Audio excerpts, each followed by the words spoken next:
Once upon a time, there was a young man who worked at a factory. His mentor, an old technician, taught him to talk less, do more, and never stop developing his skills in every aspect of the factory's operations. 10 years later, the old man retired and the young man became a technician himself. He continued to do his work with the same dedication and diligence as he was taught. One day he visited his mentor.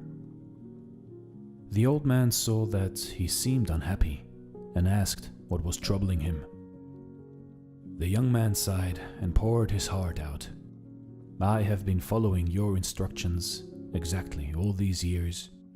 No matter what I work on, I keep quiet and focus on the job. I know I have done good work at the factory, and I have learned all the skills that can be learned there. What I don't understand is that the guys who don't have my experience or capabilities have all been promoted, while I am still making as little as I did before when I was your apprentice." The old man asked, "Are you positive that you have become indispensable to the factory?" The young man nodded, "Yes." The old man paced back and forth to think. After a while, he turned to the young man. "You must request a day off, using whatever reason you like. It is time for you to give yourself a break." The young man was surprised by this advice, but the more he thought about it, the more it made sense. He thanked his teacher and left quickly to make a time off request. When he returned to work after his day off, the manager called him into the office to tell him that things did not go well at the factory while he was gone. Others encountered many problems that normally would be handled by him, and they had no idea how to solve them. Realizing his importance, the manager decided to promote him to the position of senior technician, to thank him and encourage him to keep up the good work. The young man was grateful for his mentor's wisdom. Surely, he thought, this was the secret to success. From that point on, whenever the young man felt like he deserved more than what he was getting, he would take a day off.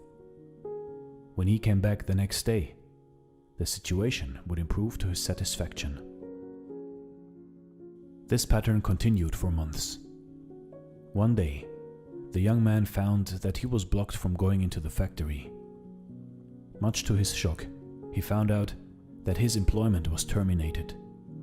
He could not believe it.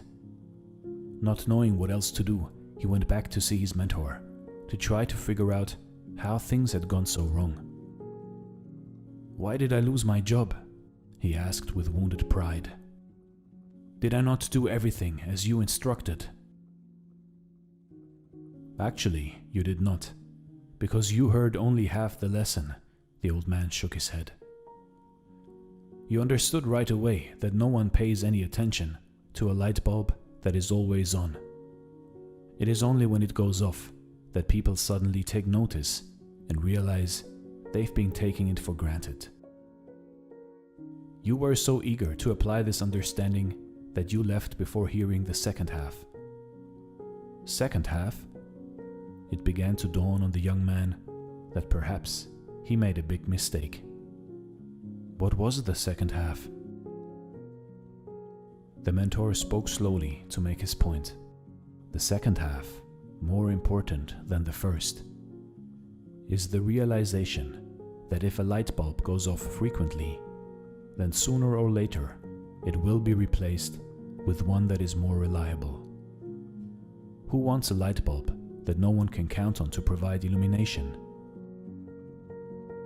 You see, in life, in your life, do you have friends and family members that you take for granted and they're always there for you? What happens if one day they are no longer there? Do not wait for such a day to suddenly realize how important they are. Give thanks today for the good fortune of having them in your life. Also, don't let yourself being taken for granted. But at the same time, do your work and don't stop everything you do just because it doesn't go the way you want it to go. Find the balance in life, and life will reward you with giving you the balance back.